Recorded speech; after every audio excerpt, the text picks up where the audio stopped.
Previously, in the dungeon of the Mad Mage, that too, the party found themselves awakening from a long rest on the 4th floor of the dungeon, Twisted Caverns. They'd previously faced off against the troglodyte and Chul minions of Elune, the Aboleth. Though they'd been successful in their battle, it had been costly and left them wounded. Realizing that another headlong venture might prove their last, the party decided to explore more of the caverns and look for alternate routes to the Aboleth's lair, as well as any potential allies or other available knowledge. Their journey took them southwest, past the crossroads where they had fought the Ropers. On the edge of a switchback tunnel, they found the river once more, and within its murky waters, they found the first of the fishfolk. Ezrah used arcane magics to allow himself to understand any tongue, but it proved unnecessary. The Kuatoa spoke the trader's tongue, though they did so with odd inflection and with fits of watery gurgles. Matashtai, seeking to cut a private and truer path to understanding, invoked his quarry spirit Velena and touched the Kuatoa's mind.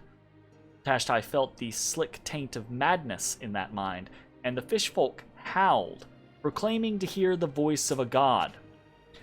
At first, the party thought they might use this, trick their way into favor with the Kuatoa. But Bones spoke a warning. These creatures could manifest gods through sheer belief, a dangerous aspect, if potentially useful.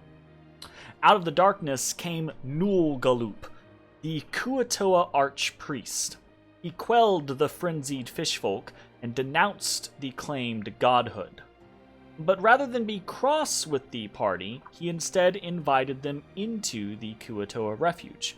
Within, the group found dozens of sick fishfolk, many too ill to move.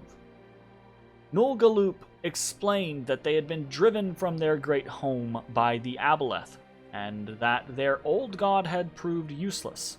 The archpriest was currently in the process of building a new god, Klabu, and indeed he seemed to take it as a matter of fact that the party would assist in this process.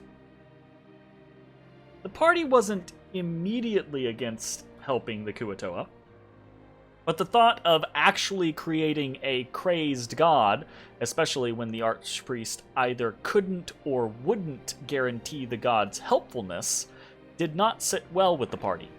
They feigned agreement to the tasks set before them and left the crazed fishfolk's refuge with all haste.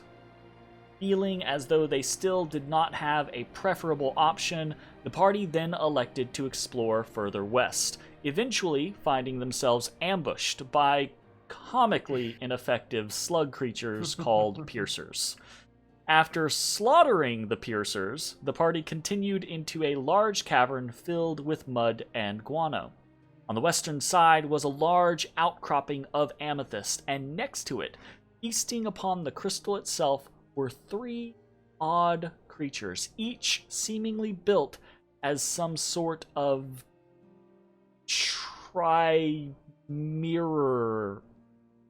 something. Each had 3 eyes, 3 arms, 3 legs, and indeed 3 sides of their bodies. The creatures seemed aware of the party, but did not act beyond issuing a horrible guttural hiss, like a beast protecting its meal. Matashtai attempted to head south out of the cave, squeezing past the creatures without startling them, but this proved ineffective. But startled they were. Once Matashtai got too close to the creatures, they spun into action. Fighting the creatures proved difficult. They had stony hard skin and were capable of delivering a flurry of blows. To make things worse, the creatures moved through the stone, merging with the earth like it was water. Still, the party was eventually able to kill one of the creatures after it was unable to hide within the ground. They waited for the others to reappear. But it seemed that the creatures had been driven off. Hey everybody, thanks for watching. If you enjoyed the video, consider leaving a like, commenting, or subscribing. It really helps me out. If you'd like to see me live, head over to my Twitch at twitch.tv/thedistanthorizon.